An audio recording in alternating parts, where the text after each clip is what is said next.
Nous sommes en train de servir les intérêts de la France pendant que le Togolais meurt de faim. Le Togolais souffre. Il ne peut même pas aller à l'hôpital quand il est malade. Soit l'hôpital n'est pas là, ou soit il n'a pas de moyens. Nous sommes dans la misère. Ce que le Français ne peut pas vivre, c'est ce qu'on force le Togolais à accepter, à vivre. Seigneur, c'est impossible. Nous te demandons de nous délivrer une fois encore de la domination française. Nous sommes sans doute en train de vivre la fin de l'hégémonie occidentale sur le monde. Nous nous étions habitués à un ordre international qui, depuis le XVIIIe siècle, reposait sur une hégémonie occidentale. Les choses changent. Les habitudes, les dogmes qui étaient les nôtres ne sont plus valables. Nous devons être conscients que l'Europe n'est plus le principal interlocuteur de l'Afrique. Si nous voulons continuer à avoir cette relation privilégiée avec elle, nous devons changer de méthode. Comme nous venons tous de l'entendre, l'Occident a perdu son hégémonie qui date de plus de 300 ans sur le monde. De même, l'Europe n'est plus le principal interlocuteur de l'Afrique et pour garder cette relation privilégiée, elle doit devoir changer de méthode, c'est-à-dire mettre fin à l'exploitation de l'Afrique, à ce fameux néocolonialisme dont les Africains se plaignent depuis plus de 60 ans aujourd'hui. La vidéo a été publiée par le journaliste Alain Foucault le 19 janvier 2022. Or, plus de 2 ans auparavant, c'est-à-dire plus précisément le 14 août 2019, je faisais cette publication prédisant un changement. Isaïe 42, verset 9. Voici les premières choses qui sont accomplies et je vous en annonce de nouvelles avant qu'elles arrivent, je vous les prédis. Bien avant, j'avais déjà fait cette autre publication le 12 juillet 2019. Bonjour à tous, j'ai une excellente nouvelle pour le monde entier. Dieu agira beaucoup plus qu'il ne le fait maintenant. Isaïe 42. Le 14 juillet 2019, j'avais publié ceci, Jérémie chapitre 1, verset 8 à 10. Je lis la version de la Bible en français courant, dont le sous-titre est Dieu appelle Jérémie à devenir son porte-parole. N'aie pas peur d'eux car je suis avec toi pour te délivrer. Voilà ce que le Seigneur me déclara. Puis il avança la main, toucha ma bouche et me dit, c'est toi qui prononceras mes paroles. Tu vois, aujourd'hui, je te charge d'une mission qui concerne les nations et les royaumes. Tu auras à déraciner, à renverser, à détruire et à démolir, mais aussi et à reconstruire et à planter. Je continue en disant, Dieu m'a confié la mission de changer le monde, de faire avancer l'histoire. Alors je vous dis d'avance que les choses ne seront plus les mêmes. Je vous dis d'avance que les choses ne seront plus les mêmes. Dieu lui-même va se manifester avec beaucoup plus de puissance qu'il ne le faisait avant. Le christianisme va connaître une nouvelle phase. Vous voyez donc, avant que Macron et ses députés n'annoncent leur changement, j'avais déjà prédit un changement à l'échelle mondiale. Il est donc question pour moi de vous prouver que ce changement dont a parlé Macron et la députée font partie de ce grand changement que j'avais déjà prédit depuis des années à l'avance.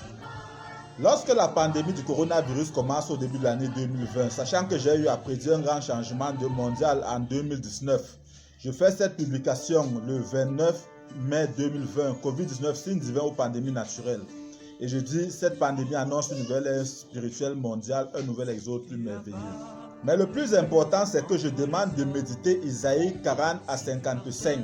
Puis le 12 janvier 2021, je publie cette autre vidéo sur YouTube. Covid-19, Isaïe 40 à 55 à méditer. Aucun vaccin ne pourra éradiquer le Covid-19 puisque c'est une pandémie spirituelle. Isaïe 40 à 55, c'est ce que j'aimerais qu'on puisse retenir de ces prédictions. Alors, sachant que j'avais prédit un changement à l'échelle mondiale, si je demande donc de méditer Isaïe 40 à 55, cela voudrait tout simplement dire que ce qui a eu à se produire dans ce passage est sur le point de se reproduire encore dans notre génération. Il suffit tout simplement de savoir à quoi correspond chaque chose de la Bible.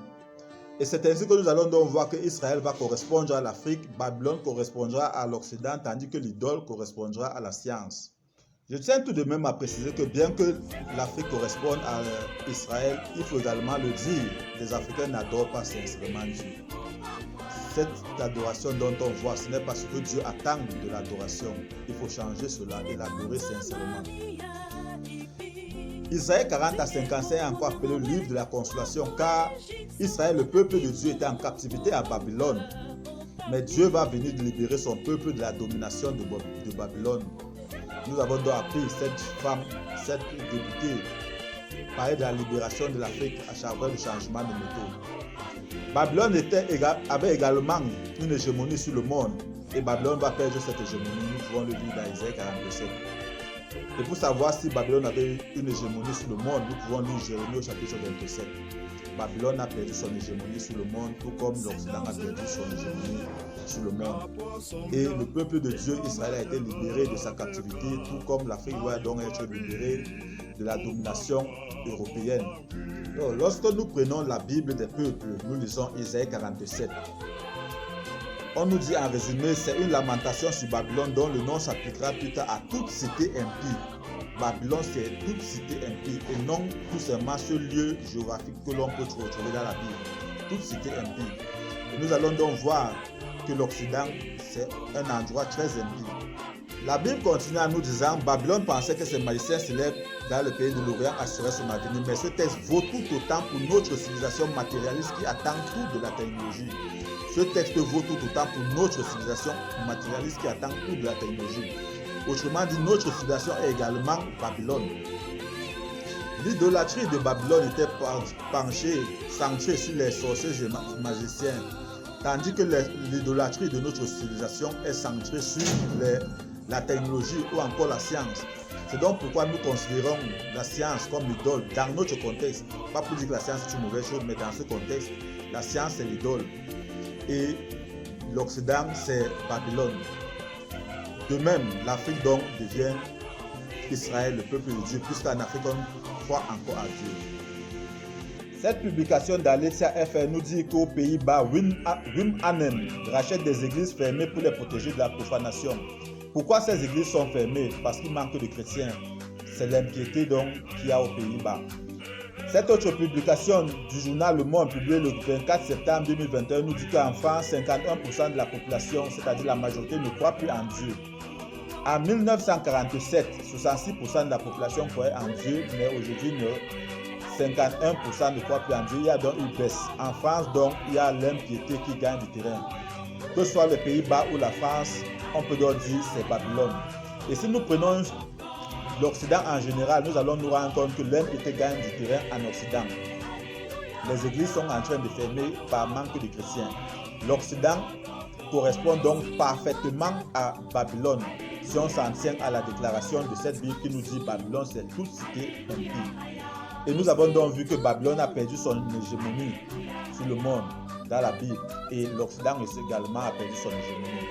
De même que Babylone, c'est toute cité impie, Israël, c'est également tout peuple qui croit en Dieu, et non tout seulement ce lieu géographique situé qui est dans la Bible. Nous savons tous que l'Afrique est un continent où la religion joue encore un très grand rôle. Le peuple met encore sa confiance en Dieu, les églises sont pleines. L'Afrique correspond donc à Israël dans notre contexte, et nous avons appris Dieu a libéré Israël, son peuple, de la captivité à Babylone. Tout comme maintenant, il est en train de libérer l'Afrique de la captivité de l'Occident. Expliquez-nous, Nicolas Poincaré, pourquoi l'Afrique est épargnée par le coronavirus? On se souvient des inquiétudes importantes, évidemment, quand le virus est apparu, mais aujourd'hui, c'est une question que l'on se pose depuis le début de l'épidémie, mais l'OMS avance plusieurs explications. Oui, des explications à ce qu'on pourrait appeler le miracle africain. Nous sommes submergés par l'accélération soudaine de l'épidémie. Mais oui, on va avoir un petit rebond épidémique qui va être, selon nous, au maximum d'un tiers, voire un quart de ce qu'on avait eu précédemment. Un petit rebond épidémique, c'est ça, c'est comme ça que vous l'appelez, c'est plus une nouvelle vague, quoi. Voilà, qui risque pas d'aller extrêmement haut, mais qui suffit. L'épidémie de Covid repart de plus belle en Europe avec des mesures de restriction qui reviennent en France malgré un taux de vaccination élevé. Qu'est-ce qu'il se passe? En plus du fait que Dieu délivre Israël, son peuple, de la captivité à Babylone, et que Babylone perd son hégémonie dans Isaïe 40 à 55, il faut également noter que Dieu a sauvé son peuple Israël contre le malheur. C'est pourquoi il lui dit, si tu passes par le feu, tu ne seras pas brûlé. Si tu passes par l'eau, tu ne vas pas te noyer. Par contre, Babylone sera frappé par un malheur soudain dont il ne peut ni se protéger, ni le détourner. Cela arrivera malgré toutes les précautions de ses sorciers et magiciens. Nous avons suivi, l'Afrique a été épargnée par la pandémie du coronavirus. Nous l'avons entendu de la bouche de ce journaliste. L'épidémie repart à la hausse malgré toutes les précautions. Or, ce passage nous dit le malheur va frapper malgré les précautions. Et Macron a également dit qu'ils sont submergés par l'accélération soudaine. Submergés qui veut dire qu'ils n'ont pas pu détourner l'épidémie ni s'en protéger. Et cette accélération était soudaine. Le passage nous dit également que le malheur sera soudain. On se rend donc compte que c'est exactement la description du malheur qui a frappé Babylone qui se passe également avec la pandémie du coronavirus. C'est identique. Si nous continuons dans Isaïe 44, à partir du verset 24, Dieu dit qu'il réduit à rien les prédictions des devins et fait perdre la raison à ceux qui annoncent l'avenir, mais il réalise ce que son serviteur a dit. Cependant, lorsque vous regardez cette publication, le 22 mars 2020, au début de la pandémie, je dis, comme les gens se sont moqués de l'Afrique parce que l'Afrique croit en Dieu, Dieu va protéger ce continent, l'Afrique ne connaîtra pas le pire et je demande que la publication soit enregistrée afin de servir de témoignage au moment venu. Car l'Organisation mondiale de la santé avait prédit le pire pour l'Afrique. On peut bien voir que la prédiction de l'OMS a échoué, tandis que la mienne s'est réalisée exactement comme il est dit dans ce passage. De même, au début, toujours lorsqu'on découvre les vaccins, on peut également voir cette publication. Le 13 janvier 2021, voyant cette photo publiée par le journaliste Rémi Ngono, je fais cette publication puisque vous comparez déjà Dieu et la science. Alors, si vos vaccins réussissent à mettre fin à la pandémie, vous changez mon nom. J'avais donc prédit l'échec des vaccins. Nous l'avons tous suivi. L'épidémie est repartie à la hausse malgré un taux de vaccination élevé. Autrement dit, les prédictions des scientifiques ont échoué et les miennes ont encore réussi. J'ai prédit que Dieu devait sauver l'Afrique de la pandémie. L'Afrique ne devait pas connaître le pire. L'Afrique n'a pas connu le pire. J'ai dit les vaccins vont échouer et les vaccins ont échoué.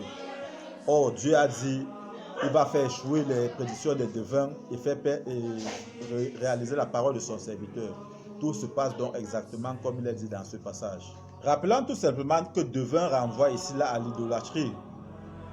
Et que nous avons dit dans notre contexte, l'idolâtrie c'est la science. C'est la science, le scientisme. Croire en la science, c'est ça l'idolâtrie. Les devins ici renvoient plutôt aux scientifiques dans notre contexte. Et nous avons vu comment les scientifiques ont été, leurs prédictions ont échoué. Dans Isaïe 47, dans cette Bible, on nous a dit Babylone pensait que ses magiciens célèbres dans le pays de l'Orient assuraient son avenir. Mais ce texte vaut tout autant pour notre civilisation matérialiste qui attend tout de la technologie. Autrement dit, les sorciers et magiciens de Babylone seront remplacés tout simplement par les scientifiques. Babylone comptait sur ses magiciens, cela renvoie à l'idolâtrie. Et l'idolâtrie de nos jours, c'est la technologie, c'est la science. Croire en la science, c'est ça l'idolâtrie, selon ce passage, selon l'explication de cette Bible. Maintenant, regardons ces publications. Voici différentes photos publiées par des personnes différentes sur Facebook. La Chine sans Jésus. On voit les enfants au laboratoire scientifique et l'Afrique avec Jésus, les enfants qui prient. La deuxième photo, voici pourquoi l'Afrique ne s'en sort pas. Pendant que les petits Européens étudient les sciences, les petits Africains invoquent le Saint-Esprit. Et on mentionne la fin des religions. Troisième photo, on nous dit analysez ces quatre images.